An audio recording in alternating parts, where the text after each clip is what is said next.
and a smell of antiseptic that can't mask the rot underneath.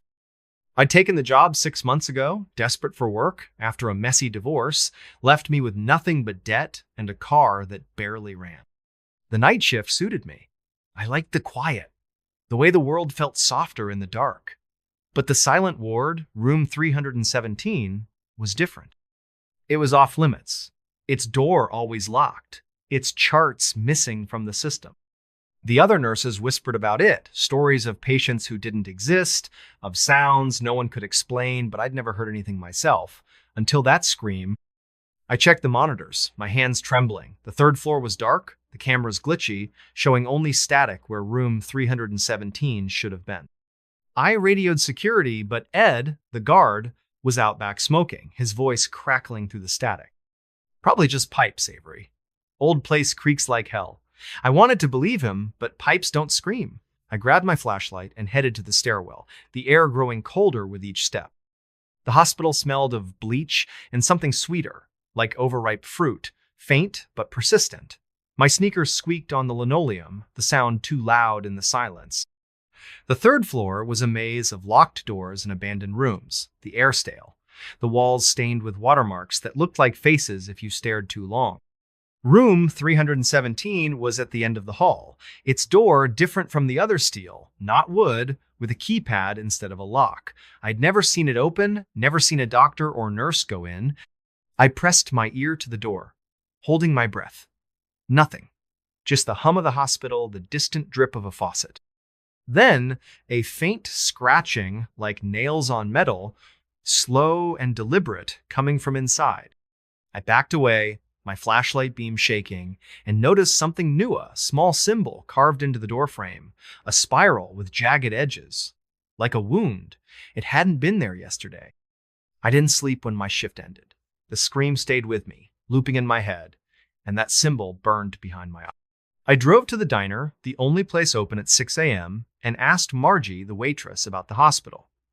She'd lived in Haven's End her whole life, her face lined like old leather. "St. Agnes ain't right," she said, pouring me coffee that tasted like tar. "Built on bad land. Folks used to say the ground there listens." She wouldn't say more, just shook her head and muttered about keeping your distance. I couldn't let it go. That afternoon, I went to the town library, a cramped room in the community center with books that smelled of mildew. I found a history of Haven's End, a thin volume from the 70s. St. Agnes was built in 1910 on land donated by a reclusive family, the Harts, who'd vanished by 1920. There were stories of strange illnesses, patients who went mad, doctors who quit without explanation. The silent ward was mentioned once, in a footnote, room 317, reserved for special cases, closed to staff. No details, just a warning, do not enter without clearance. The book also mentioned the symbol I'd seen warding mark, tied to old stories about the land choosing people to speak for it. Back at the hospital that night, the air felt heavier, the lights dimmer. I checked the third floor cameras again, but they were still static, a gray snowstorm where room 317 should be. I avoided the ward, sticking to my rounds, but the scratching started again, louder, coming through the walls. Patients complained of nightmare shadows in their rooms, voices whispering their names. Mrs. Keller, an elderly woman in room 204, grabbed my arm as I adjusted her for. "It's singing," she whispered, her eyes wide. "Up there, in the quiet place. Don't listen, Avery." I brushed it off, told her it was the meds, but her words stuck with me, a cold knot in my stomach. Around 2 a.m., I found a note on the nurse's station, slipped under a chart. It was in my handwriting, but I hadn't written it. "Go to 317. It's waiting." My blood ran cold. I tore the note up, my hands shaking, and threw it in the trash. But the scratching grew louder, more insistent, and the lights flickered, plunging the hall into darkness for a split second. When they came back on, the trash can was empty, the note gone. I couldn't ignore it anymore. I took the stairs to the third floor, my flashlight cutting through the gloom. The hall was colder than before, the air thick with that sweet rotten smell. The symbol on room 317's door was deeper now, the spiral glistening like it was wet. I tried the keypad, punching in random codes, but it wouldn't budge. The scratching stopped, replaced by a low hum, like a choir tuning up, coming from inside. "My name?" whispered soft and slow. "Avery, come." I backed away, my heart hammering, and ran back to the station. I called Ed, but his radio was off. I tried the hospital's main line, but it was dead, just static and a faint hum that matched the one in my head. I searched the records room, looking for anything on room 317. Most of the files were missing, but I found a locked drawer in the back, its key taped under the desk. Inside was a single folder labeled Ward 317 Restricted. It held patient logs, but the names were redacted, replaced with numbers. Patient 12, admitted 1,943, non-responsive, transferred to 317. Disappeared. Patient 27, admitted 1,968, heard voices, transferred to 317. No record of discharge. Dozens of entries, all the Semino outcomes, just gone. The last page was a photo, grainy and old, showing a nurse standing in front of room 317's door, her face blurred, the spiral symbol carved into her hand. I didn't sleep after my shift. I drove to Missoula, to a friend's house, needing distance, needing answers. Rachel, my historian friend, met me at a coffee shop, her laptop open to scans of old documents. "St. Agnes was a dumping ground," she said, her voice low. "People who didn't fit mental cases, drifters, anyone the town didn't want, they sent them to 317. No one came back. The Harts, the family who built it, they believed the land was alive, that it needed voices to speak through. That symbol you saw, it's in their journals. They called it a key." I told her about the scream, the hum, the note. Her face paled. "Get out of Haven's End, Avery. That place, it's not just haunted, it's hungry." I went back, not because I wanted to, but because I couldn't stay away. The hum was in me now, a constant drone, pulling me back to the hospital. That night, the third floor was different.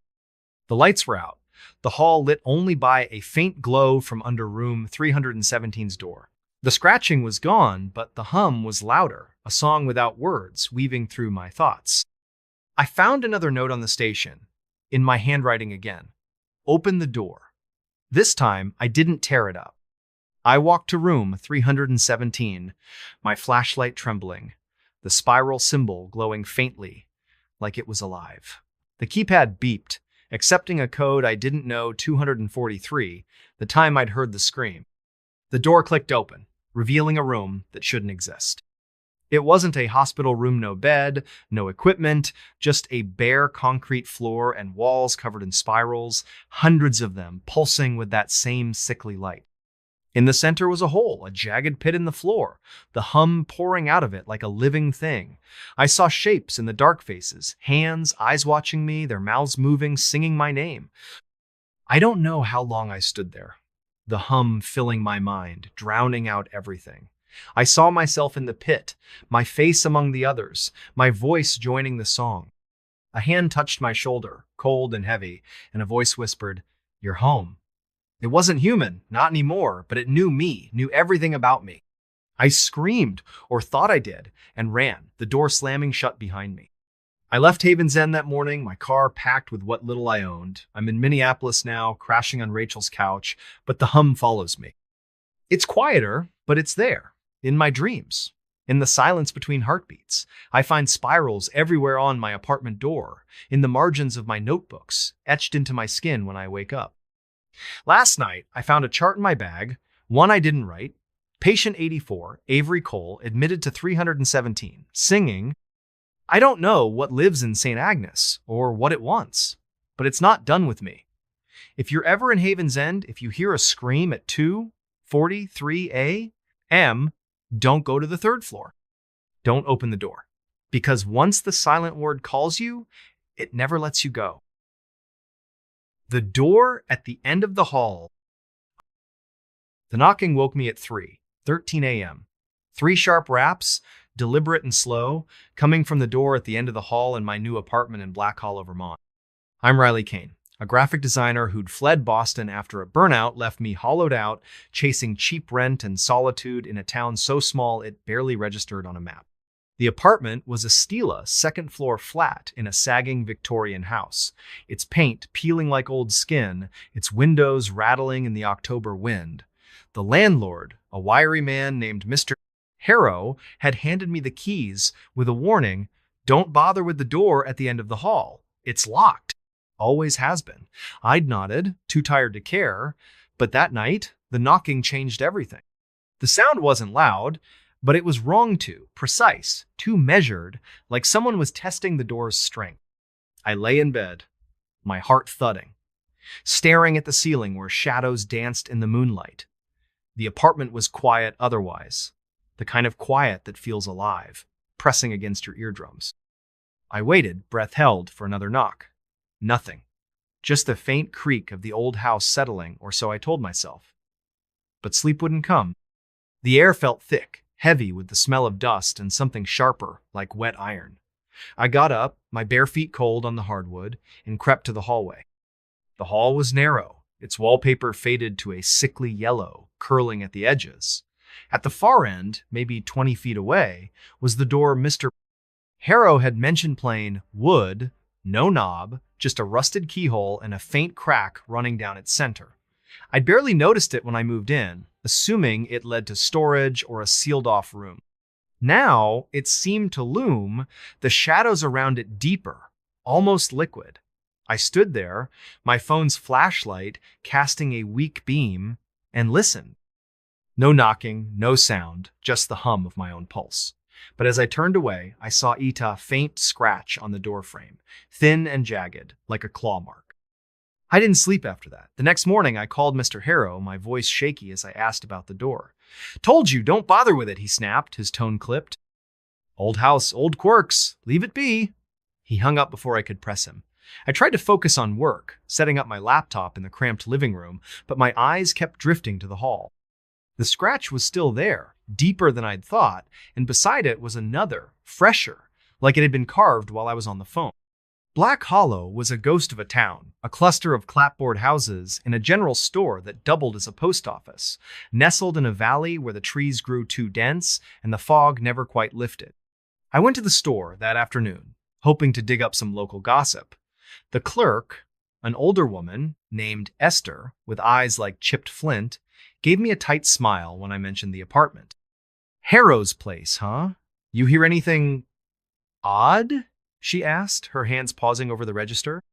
"Just the house settling," I lied, but her smile faltered. "Mind the door at the end," she said, her voice low. "Folks who live there, they don't stay long." She wouldn't say more, just handed me my change and turned away. Back at the apartment, I couldn't focus.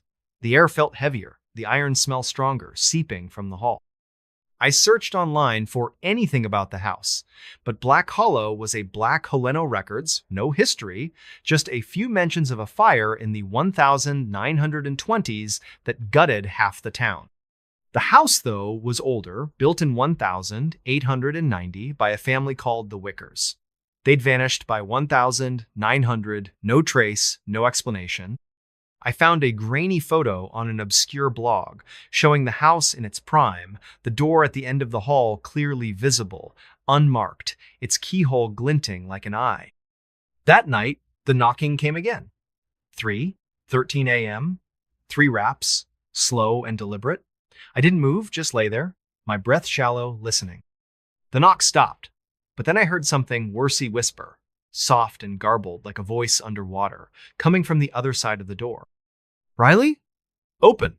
My name, clear as day, sent a chill down my spine. I grabbed my phone, ready to call someone in, but the screen was dead. Its battery drained despite being fully charged an hour ago. I stayed up, sitting on the couch with a kitchen knife, staring at the hall. The whispers didn't stop, weaving through the silence, my name over and over, mixed with words I couldn't catch. By dawn, I was exhausted, my eyes burning, but I went to the door. The scratches were deeper, forming a pattern Nawa spiral with jagged edges, like the one I'd seen in the old photo, carved into the house's foundation. I touched it, and the wood was warm, almost pulsing, like it was alive. I went back to the general store, desperate for answers. Esther was there, but her demeanor had changed colder, her eyes avoiding mine. You heard it, didn't you? She said, not a question. The door calls, folks. Always has. Wickers built it, said it was a way to speak to the valley. Most who hear it leave, some don't. What's behind it? I asked, my voice barely a whisper. She shook her head. Don't know. Don't want to. Last tenant, girl named Clara, she tried to find out. Found her car down by the river, empty.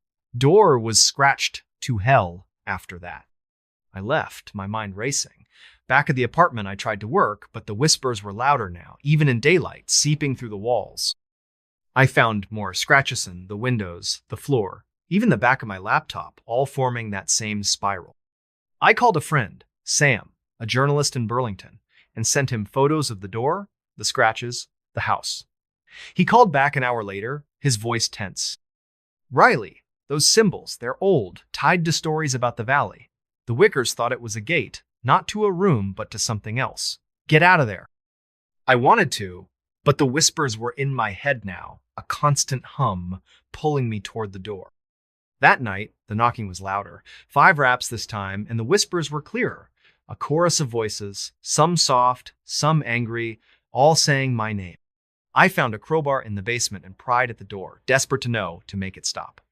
The wood splintered, revealing not a room but a staircase descending into darkness. The air was cold, thick with the smell of iron and something sweeter, like decay. The whispers surged, a song without words urging me down. I don't know why I went. My flashlight barely cut through the gloom, the stairs slick with moisture. The walls were stone, rough-hewn, carved with spirals that glowed faintly, pulsing in time with the whispers. The staircase ended in a chamber, vast and echoing, its ceiling lost in shadow.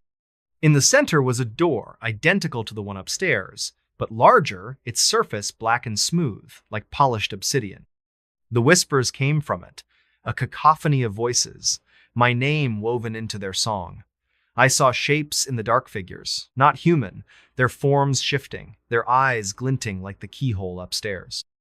They didn't move, just watched, their presence heavy, like a hand on my chest. I reached for the door, my hand trembling, and felt it warm, alive, the spirals moving under my fingers. The voices grew louder, and I saw faces in the door's surface, not reflections, but people, their mouths open, their eyes empty, singing. I saw Clara, the tenant Esther mentioned, her face pale, her lips moving. And then I saw myself, my face in the door, my voice joining the chorus. I screamed, or tried to, but the sound was swallowed, the air too thick to breathe. I ran, the stairs endless, the whispers chasing me. I don't know how I made it back to the apartment, but the door at the end of the hall was whole again, unblemished, the scratches gone. I packed my bag, grabbed my keys, and drove until the tank was nearly empty. I'm in a motel now, far from Black Hollow, but the whispers follow, faint but persistent, like a song I can't unhear. I find spirals everywhere, on my car, my clothes, my skin, etched so lightly I barely notice until they bleed. Last night, I found a key in my pocket, rusted and heavy, with no lock to fit. The door at the end of the hall is still there, in my dreams, its surface black and alive, calling me back. I don't know what it is, or what it wants, but it knows my name. If you're ever in Black Hollow, if you hear knocking at 3:13 a.m., don't open the door, don't go down the stairs. Because once you see what's waiting, it never lets you go. The Hollow at Duskwood. The wind carried a whisper that wasn't the wind. It came at dusk, a low, sibilant sound that slithered through the trees of Duskwood, a forgotten corner of rural Arkansas where the pines grew twisted and the ground seemed to swallow light. I'm Harper Wells, a folklorist chasing stories of lost places, and I'd come to Duskwood chasing a remora, single, yellowed note I'd found tucked inside an old book at a flea market in Little Rock. The note was scrawled in faded ink. Stay out of the hollow. It listens. No signature, no date, just those words, and a crude map pointing to a clearing deep in Duskwood's forest. That whisper, the one that wasn't the wind, hit me the first night I camped there, and it changed everything. Duskwood wasn't a town, not really just a scattering of trailers and a gas station with a flickering sign, nestled in a valley where the air always smelled of damp earth and something sour, like rotting fruit. The locals called the forest the Hollow, a name that carried weight, like a warning you didn't question. I'd driven in with my beat-up camper van, my notebook filled with half-baked theories about old settler tales, expecting to find nothing but trees and maybe a ghost story or two. The map led me to a dirt path off Route 62, barely wide enough for my van, the pines closing in like a tunnel. I parked at the edge of a clearing, the ground soft and spongy, the air heavy with that sour smell. My tent was up by sunset, the sky bruised purple, the forest unnaturally quiet, no birds, no crickets, just the faint rustle of leaves. That's when I heard it, the whisper. It wasn't words, not at first, just a low hum, like a crowd murmuring just out of earshot. I froze, my flashlight trembling in my hand, its beams slicing through the gathering fog. The sound came from the center of the clearing where a single tree stood, its trunk blackened and gnarled, like it had been burned but somehow still lived. The whisper seemed to pulse from it, curling around me, brushing against my skin like cold fingers. I told myself it was the wind, the trees, anything but what it felt like a voice, calling me closer. I didn't go. I crawled into my tent, zipped it shut, and lay there, heart pounding, listening as the whisper grew louder, forming my name, Harper, come. Sleep didn't come. The whisper faded at dawn, but the forest felt different, the shadows deeper, the air thicker. I checked the clearing in daylight, my boots sinking into the soft earth. The tree was taller than I'd thought, its branches twisted into shapes that looked almost deliberate, like hands reaching down. At its base was a ring of stones, weathered and moss-covered, arranged in a perfect circle. Inside the circle, the ground was bare, not a blade of grass, just dirt that looked too dark, too wet. I took photos, my hands shaky, and noticed a faint carving on the tria spiral with jagged edges, like a wound. It wasn't there last night. I was sure of it. I drove to the gas station, needing coffee and answers. The clerk, an old man named Amos with eyes like clouded glass, watched me warily as I paid. "You're camping in the hollow?" he asked, his voice gravelly. "Heard anything yet?" "Just the wind," I lied, my skin prickling. He leaned closer, his breath sour with tobacco. "Ain't the wind. Hollow's got a voice. You hear it. You're marked. Don't go back tonight." He turned away, muttering about fools and their stories, but his hands were shaking as he rang me up. Back at the campsite, I couldn't focus. The whisper was gone, but the clearing felt wrong, like the air was watching me. I searched my van for the note, hoping for clues, but found something else, a second note, tucked under my notebook, in my own handwriting, "Go to the tree." I hadn't written it. I'd have remembered. My stomach twisted, but I couldn't leave. The folklorist in me needed to know, needed to understand what the hollow was hiding. I spent the day digging through my research, old books and scanned documents I'd brought along. Duskwood's history was sparse, but there were whispers of a settlement in the 1800s, a group of families who'd built homes in the hollow and vanished by 1850. The locals blamed disease, but the stories were stranger people hearing voices, walking into the forest, and never coming back. The tree in the clearing was mentioned once, in a journal fragment from a preacher named Elias Ward. The hollow speaks through the tree, it chooses its voices, and they sing forever. The spiral symbol was there too, sketched in the margin, labeled the mark of the listener. That night, the whisper came again, sharper, more insistent, at exactly 3:13 a.m. I woke with a start, my tent zipper undone, the flap flapping in a breeze that wasn't there. The whisper was louder, a chorus now, voices overlapping, some soft, some angry, all calling my name. I grabbed my flashlight and stepped outside, the air cold and heavy, smelling of rot and iron. The tree was glowing faintly, its spiral carving pulsing like a heartbeat. I approached, my boots sinking deeper, the ground almost sucking at my feet. The stones around the tree were different now, rearranged, their surfaces scratched with more spirals, some fresh, some old and weathered. I heard footsteps behind me, soft but deliberate. I spun, the flashlight beam sweeping the clearing. Nothing. just fog and shadows. But the whispers grew louder, and now I could make out words: Harper, join, see. My head throbbed, my vision blurring, like the sound was inside me, tugging at my thoughts. I saw shapes in the fog figures, tall and thin, their faces hidden, moving just out of sight. I ran back to the tent, zipping it shut, but the whispers followed, seeping through the nylon, filling my skull. By morning, I was a wreck, my eyes burning, my hands shaking. I drove to the gas station again, desperate for someone to talk to. Amos was there, but he wouldn't look at me. "You went back," he said, his voice flat. "Saw the tree, didn't you? It's got you now." "What's got me?" I demanded, my voice cracking. He shook his head. "The hollow. It picks people, makes them listen. You'll see." He wouldn't say more, just handed me my coffee and turned away. I went back to the campsite, not because I wanted to, but because I couldn't leave. The whisper was in me now, a constant hum pulling me toward the tree. I found more notes in my van, all in my handwriting. "Look closer. Touch the mark. Sing." I burned them, but the ashes smelled sweet, like the rot in the clearing. I searched the forest, looking for answers, and found a trap door hidden under a pile of leaves, its wood rotted but carved with the same spiral. It led to a tunnel, narrow and damp, the air thick with that iron rot smell. My flashlight flickered, but I went down, the walls closing in, the whispers growing louder, echoing off the stone. The tunnel opened into a chamber, its ceiling low, its walls covered in spirals, hundreds of them glowing faintly. In the center was a pit, black and bottomless, the whispers pouring out like a tide. I saw things in the dark faces, hands, eyes watching me, their mouths moving, singing that wordless song. I recognized one face impossibly, my mother, dead 10 years, her eyes empty, her lips forming my name. I stumbled back, my flashlight falling, its beam spinning across the walls.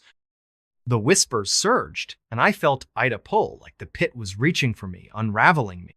I don't know how I got out. I remember running, the tunnel stretching longer than it should, the whispers chasing me. I made it to the van, drove until the gas light blinked, and didn't stop until I was in Little Rock. I'm in a motel now, the city's noise a faint shield against the hum.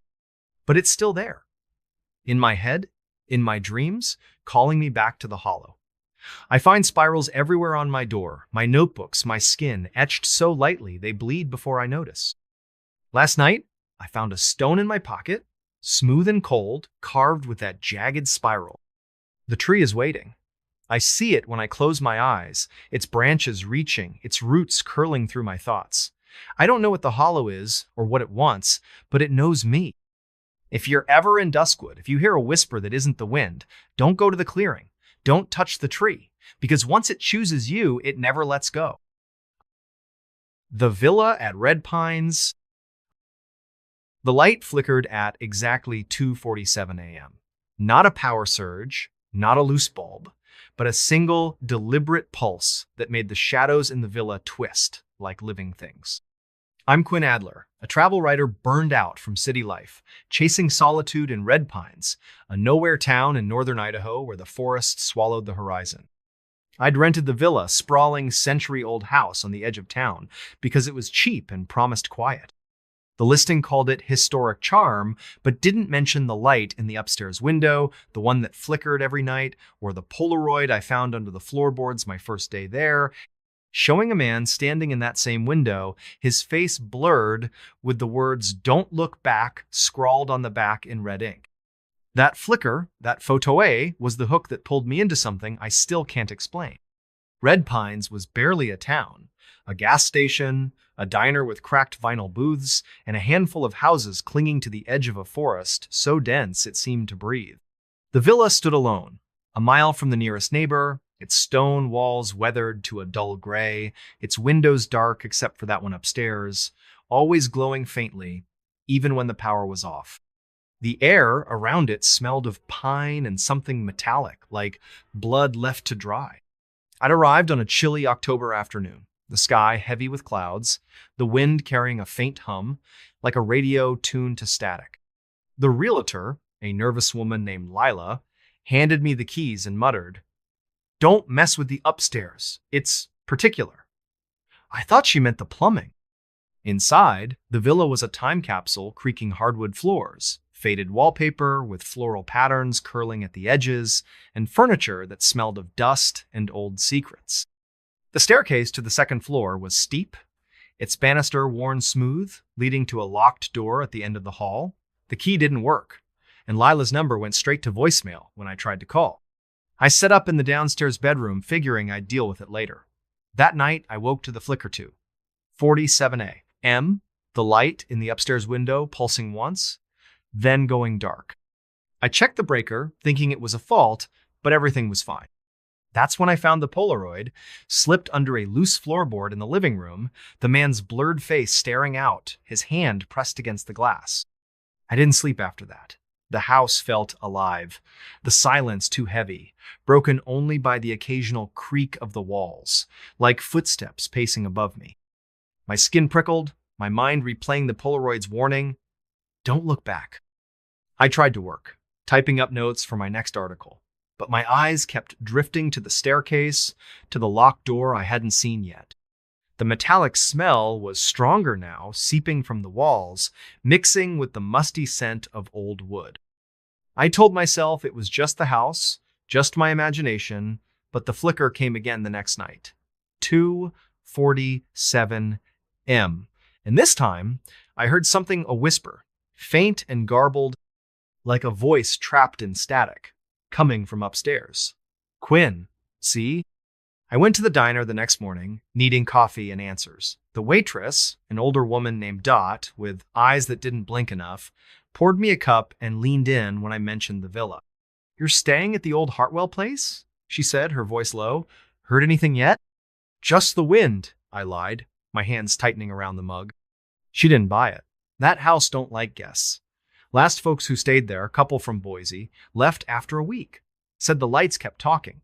She wouldn't say more, just shuffled off, muttering about bad ground. I asked around, but the locals were cagey. Their answers, vague stories of the Hartwell family, who'd built the villa in the 1890s and vanished by 1910, of lights that flickered without power, of whispers no one could trace. One man, an old-timer named Cal, grabbed my arm as I left. "Don't look behind you," he said, his breath sour with whiskey. "Not when the light goes on." Back at the villa, I couldn't focus. The whisper was louder now, even in daylight, weaving through the hum of the forest outside.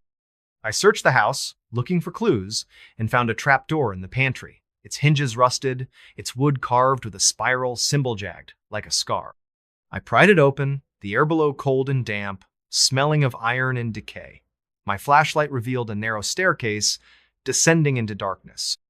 I didn't go down, not then, but I couldn't shake the feeling that something was waiting, listening. That night, the flicker came again, 2:47 a.m., but this time the whisper was clearer, my name sharp and insistent. "Quinn, come."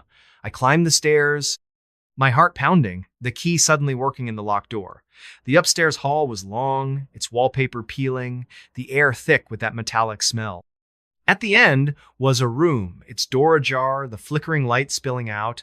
Inside was a single window, the one I'd seen from below, its glass smeared with something dark, like blood wiped away. On the floor was another Polaroid, showing me standing in that room, my face blank, my eyes too dark. I hadn't taken it, I hadn't been here before. I ran downstairs, locked the door, and shoved a chair against it. The whisper followed, louder now, a chorus of voices, some soft, some angry, all calling my name. I called Lila, but her voicemail was different now, just static, and a faint whisper, my name over and over. I tried to leave, but my car wouldn't start, the engine dead, the dashboard flickering like the light upstairs. The house creaked, the shadows moving, and I found more Polaroids under the couch, in my bag, on the kitchen countertop, showing me in that room, my face wrong, my hands pressed against the window. I went back to the trapdoor, needing answers. The staircase led to a basement, its walls stone, slick with moisture, carved with more spirals, glowing faintly. The air was heavy, the iron decay smell overwhelming.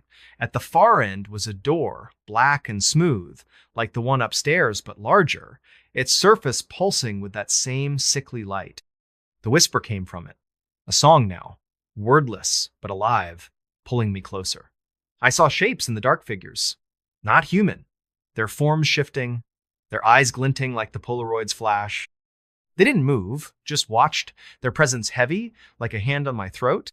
I touched the door, and it was warm, alive, the spirals moving under my fingers. The voices surged, and I saw faces in the door's surface-not reflections, but people, their mouths open, singing. I saw the man from the first Polaroid, his face clear now, his eyes empty. And then I saw myself, my face in the door, my voice joining the song. I screamed, or tried to, but the sound was swallowed, the air too thick to breathe. I don't know how I got out. I remember running, the stairs endless, the whispers chasing me. I made it to the van, drove until the gaslight blinked, and didn't stop until I was in Spokane. I'm in a motel now, the city's noise, a faint shield against the hum. But it's still there. In my head, in my dreams, calling me back to the villa. I find spirals everywhere on my door, my notebooks, my skin, etched so lightly they bleed before I notice. Last night, I found a Polaroid in my wallet, showing me in that upstairs room, my face blank, the words, "Don't look back," written in my own handwriting. The villa is waiting. I see it when I close my eyes, its light flickering, its door open, calling me home. I don't know what lives in Red Pines or what it wants, but it knows me. If you're ever in northern Idaho, if you see a villa with a light that flickers at 2:47 a.m., don't stay, don't look at the window, because once you do, the house never lets you go. The shadow on the sill. The shadow moved at 4:12 a.m. Not a flicker of moonlight or a passing car's headlights, but a deliberate, fluid motion across the windowsill of my rented cabin in Hollow Creek, Kentucky. I'm Mara Tate, a private investigator who'd retreated to this speck of a town to escape a case that went bad real bad in Louisville. I needed quiet, a place to lick my wounds, but Hollow Creek wasn't quiet, not really. The cabin, a weathered box of logs perched on a hill overlooking a dense forest, came with a warning from the owner, a grizzled man named Amos. Don't open the window by the bed. Not ever. I thought he was joking, or maybe just superstitious, until I saw that shadow and found the note slipped under my door the next morning. It saw you. Don't look again. The handwriting wasn't mine, and it wasn't Amos's. Hollow Creek was barely a Tona gas station, a bar with a flickering neon sign and a scattering of homes swallowed by the pines.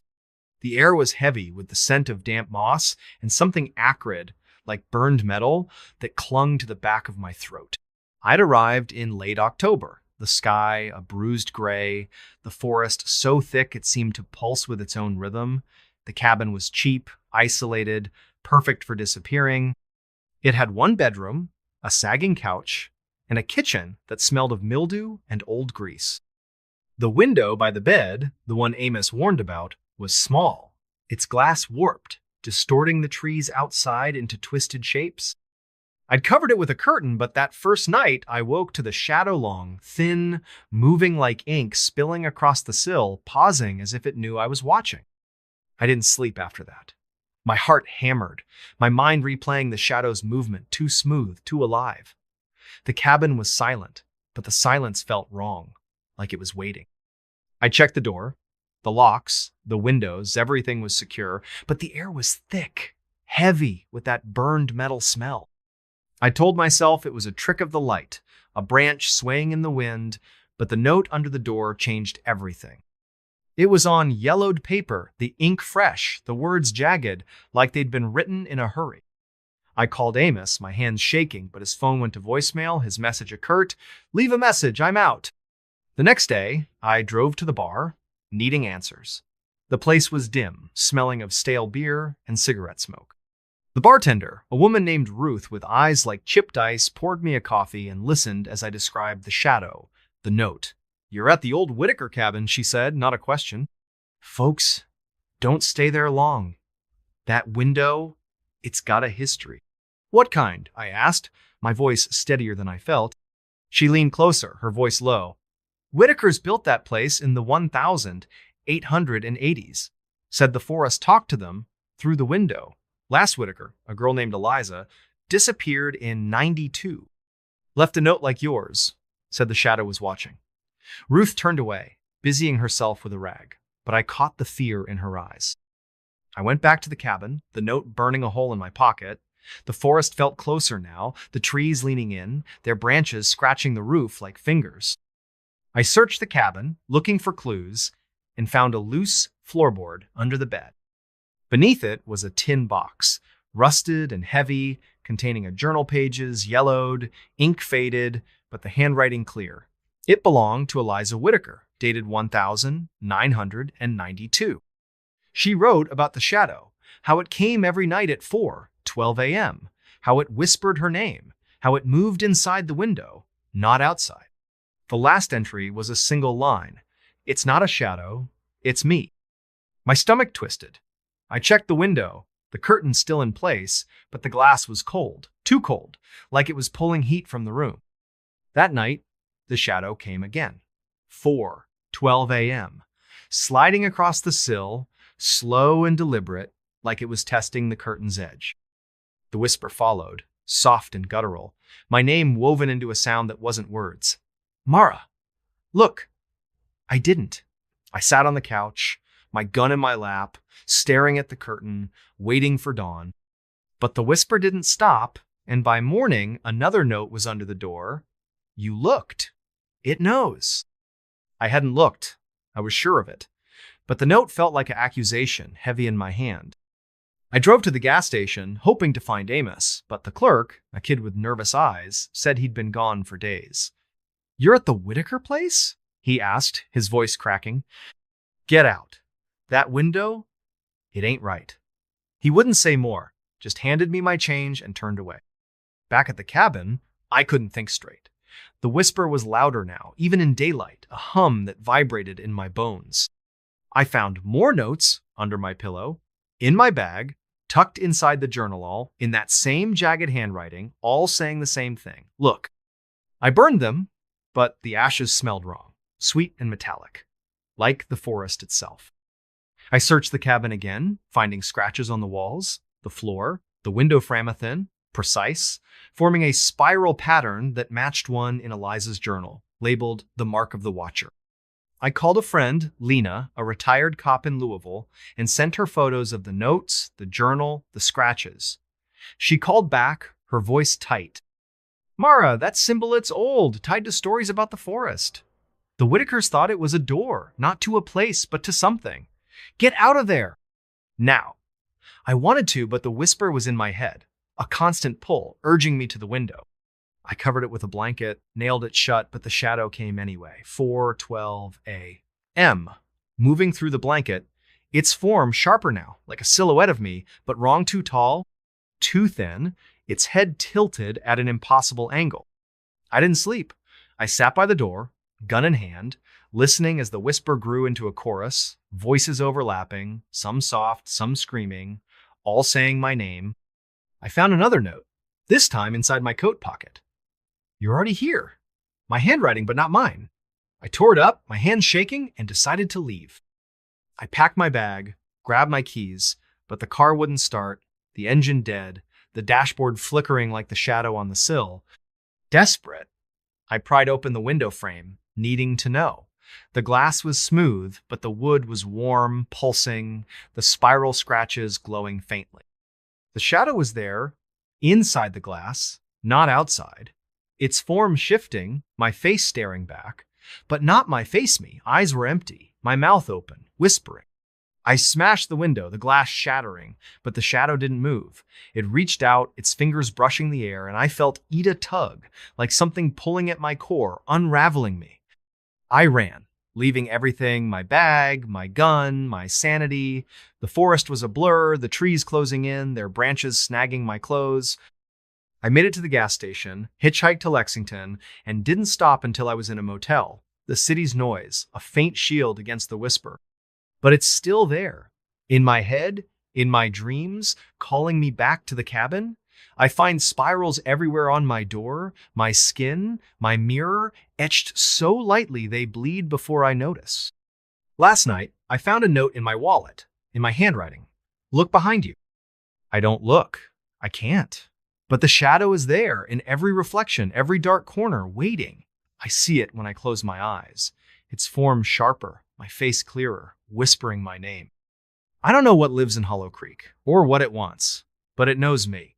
If you're ever in Kentucky, if you see a cabin with a window that doesn't look right, don't stay. Don't look at the sill. Because once the shadow sees you, it never lets you go. The last guest at the Starlight Motel. The neon sign flickered like a dying heartbeat, casting a sickly pink glow over the cracked asphalt of the Starlight Motel's parking lot. I found the place by accident, or so I thought, when my car broke down on a lonely stretch of Route 17 in rural Nevada. My name's Nora Quinn, a freelance journalist chasing a story about forgotten towns in the Mojave Desert. It was October, the air sharp with the scent of sagebrush and dust, and I was stranded, my old Honda Civic coughing its last breath 10 miles from anywhere. The motel was the only sign of life, a squat, U-shaped building with peeling paint and a half-lit sign that read, Starlight Motel, Vacancy.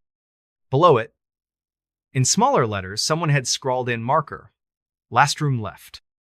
I grabbed my backpack and trudged toward the office, the gravel crunching under my boots. The silence was oppressive, broken only by the faint buzz of the neon and a distant coyote's howl. The office door creaked as I pushed it open, releasing a musty smell of stale coffee and cigarette smoke. A bell above the door jingled, too loud in the quiet. Behind the counter sat a man, gaunt and pale, his eyes sunken like he hadn't slept in years. His name tag read, Cliff. He didn't look up from the crossword puzzle he was scribbling in, but his voice was low, raspy. Last room's yours, number 13, keys on the hook. I glanced at the wall behind him, where a single key dangled from a rusted hook. The tag marked 13 in faded red ink. You don't need my name or anything? I asked, fishing for my wallet. He shook his head, still not looking up. Don't need it. Just sign the book. He slid a leather-bound ledger across the counter, its pages yellowed and curling. I scrawled my name, noticing the last entry was dated 3 months ago. John Doe, room 13. The handwriting was shaky, the ink smudged like it had been written in a hurry. I handed over a 20, but Cliff waved it away. First night's free, you'll need it. The words hung in the air, heavy with meaning I couldn't grasp. I took the key, its metal cold against my palm, and headed to room 13. The motel was eerily quiet. The other rooms dark, their curtains drawn tight. My room was at the far end of the U, its door slightly ajar, as if someone had just left. The air inside was damp, smelling of mildew and something metallic, like old pennies. A single bulb flickered overhead, casting long shadows across the faded wallpaper. The bed was made, but the sheets were threadbare, stained with faint brown spots. A rotary phone sat on the nightstand, its cord frayed, and a small mirror hung above a chipped sink. I locked the door, double-checked it, and tried to shake the feeling that I wasn't alone. I called a tow truck, but the line crackled, the operator's voice fading in and out. Nearest truck's in Reno, she said. Might be a day or two. I hung up, frustrated, and lay on the bed, staring at the water-stained ceiling. That's when I heard a faint tapping, like fingers drumming on glass. It came from the window, but when I pulled the curtain back, there was nothing, just the empty parking lot and the neon signs flicker. The tapping stopped, then started again, this time from the mirror. I froze, my reflection staring back, but it felt wrong, like the face wasn't quite mine. My eyes looked too wide, my skin too pale. I covered the mirror with a towel, telling myself it was just exhaustion. Sleep didn't come easy. The tapping continued. Irregular but persistent, now joined by a low hum, like a refrigerator running in another room. I pulled the pillow over my head, but the sound burrowed into my skull, vibrating in my teeth. Around midnight, the phone rang, a shrill, jarring sound that made me bolt upright. I hesitated, then picked it up. Static crackled, thick and heavy, but beneath it, I heard a voice soft, almost a whisper, saying my name, Nora, stay. I slammed the receiver down, my heart pounding. The hum stopped, but the silence was worse, thick and suffocating, like the room was holding its breath. The next morning, I went back to the office, determined to get answers. Cliff was there, still hunched over his crossword as if he hadn't moved. Who else is staying here? I asked, trying to keep my voice steady. I heard noises last night. He didn't look up. Just you. Last guest checked out months ago. But the ledger? Folks come and go, he said, his pencil scratching the paper. Room 13 special, always the last one taken. I pressed him, but he wouldn't say more. Just pointed me to a diner across the road for breakfast. The diner was a relic, its chrome stools rusted, its formica counters chipped. The waitress, a woman with gray hair and a permanent frown, poured me coffee that tasted like tar. I asked about the motel, hoping for some local gossip. Her eyes narrowed. Starlight? You're staying there? She leaned in, her voice low. Get out before dark. That place, it don't let go of everyone. She wouldn't elaborate, just shuffled away, muttering about bad ground. I left a tip and headed back, my unease growing. The motel felt different in daylight, the shadows sharper, the air heavier. I decided to poke around, see if I could find anything about room 13 or the strange noises. The other rooms were locked, their windows boarded or covered with grime. But behind the motel, hidden by overgrown sagebrush, I found a storm cellar, its doors padlocked but rusted through. I pried them open with a crowbar from my car, the hinges screaming in protest. The cellar was dark, the air thick with the smell of wet earth and decay. My flashlight revealed shelves lined with jars, their contents murky, floating in cloudy liquid. Old furniture was stacked against the wall shares, a dresser, a cracked mirror like the one in my room. In the corner, under a tarp, was a box of papers, receipts, maintenance logs, and a guest ledger, different from the one in the office. Its pages were filled with names, all for room 13, dating back decades. Each entry had a note beside it. Didn't leave, gone by morning, heard the song. My name was there too, in my own handwriting, dated yesterday. But I hadn't written in this ledger. I'd signed the one in the office. My hands shook as I stuffed the ledger into my backpack. I needed to get out, tow truck or not. But as I climbed out of the cellar, I heard it again, the tapping, louder now, coming from the direction of my room. I ran back, my boots slipping on the gravel, and found the door to room 13 wide open. Inside, the mirror was uncovered, the towel neatly folded on the bed. My reflection stared back, but it wasn't right. My eyes were wrong, too dark, and my mouth was moving, humming a tune I didn't know. I grabbed my bag and bolted for the car, but the key wouldn't turn. The engine sputtered, then died, the dashboard lights flickering like the neon sign. The tapping was everywhere now, on the windows, the roof, the hood, a relentless rhythm that matched the hum in my head. I stumbled out, the desert air cold against my skin, and ran toward the highway, hoping to flag down a car. But the road was empty. The horizon swallowed by a creeping fog that hadn't been there an hour ago. I don't know how long I walked, but the motel kept appearing, no matter which direction I went. The neon sign glowed brighter, the words, "Last room left," pulsing like a lure. I tried to call for help, but my phone was dead. Its screen cracked, showing a photo I hadn't taken. Me standing in room 13, my face blank, my hands pressed against the mirror. Desperate, I went back to the office. Cliff was gone, the crossword abandoned, half finished.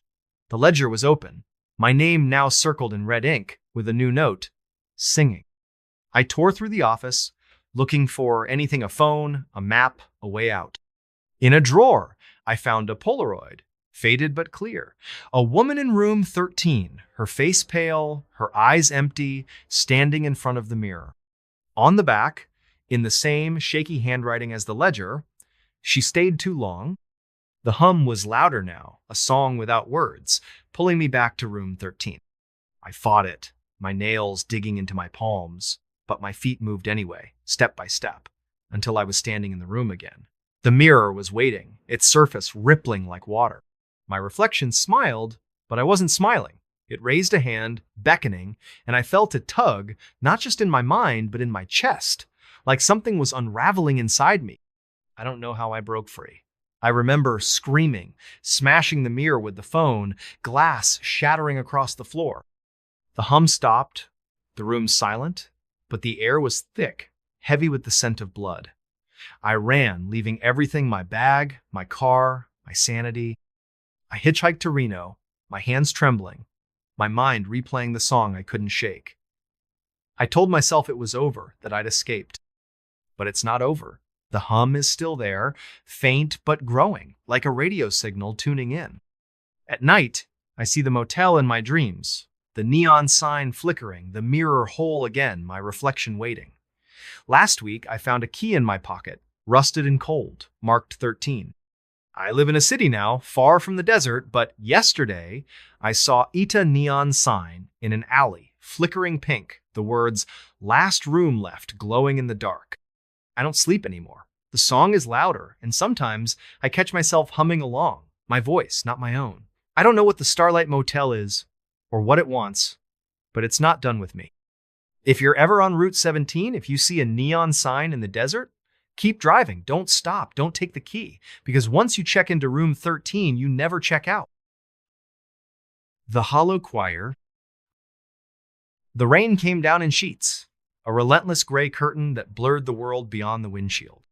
I was driving home from a weekend in Portland, my headlights cutting weak beams through the storm as I navigated the winding backroads of southern Oregon.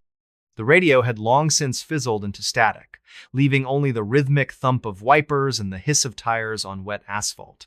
I was tired, bone tired after a fight with my girlfriend that had left me raw and restless. Maybe that's why I didn't notice the sign at first. It was small, rusted, leaning crookedly at the edge of the road like it had been forgotten for decades. Hollow Creek, 3 miles. I frowned, squinting through the rain. I'd driven this route 100 times, and I'd never seen a turnoff for any place called Hollow Creek. My GPS was useless out here, the screen stuck on a loading spiral, so I figured it was just an old logging road or some ghost town marker. Still, something about it tugged at me, a faint, uneasy pull, like a whisper you can't quite hear but feel in your chest. I kept driving, the sign fading into the rearview mirror, but the name stuck with me. Hollow Creek. It sounded wrong, like a name you'd find scratched into the bark of a tree in a place nobody goes. 10 minutes later, the rain got worse. A deluge that turned the road into a river. My old Civic started to hydroplane, the wheel jerking in my hands. I cursed, slowing to a crawl, when my headlights caught something up ahead, a flicker of white through the trees. It was a figure. A woman, maybe, standing motionless at the edge of the road. She was dressed in something pale, a dress or a nightgown, soaked through and clinging to her skin. Her hair hung in dark, wet strands over her face, and she was just standing there, head tilted slightly, like she was listening to something I couldn't hear. My stomach twisted. This was the middle of nowhere, miles from any house or gas station. Nobody should be out here, not in this storm. I slowed the car to a stop, my hands tight on the wheel. Part of me wanted to keep driving every horror movie I'd ever seen, screamed at me to do just that, but she looked like she needed help. I rolled down the window, rain spattering my face. "Hey," I called, my voice barely cutting through the downpour. "You okay? Need a ride?" She didn't move. Didn't even flinch. Just stood there, her head tilted, her body unnaturally still. The air felt heavy, like the storm was pressing down on me, and I swear I heard something, a low hum, like a distant choir, rising and falling with the wind. I leaned out further, shouting again, but before I could say anything else, she turned and walked into the trees. Not ran. Walked. Slow, deliberate, like she knew exactly where she was going.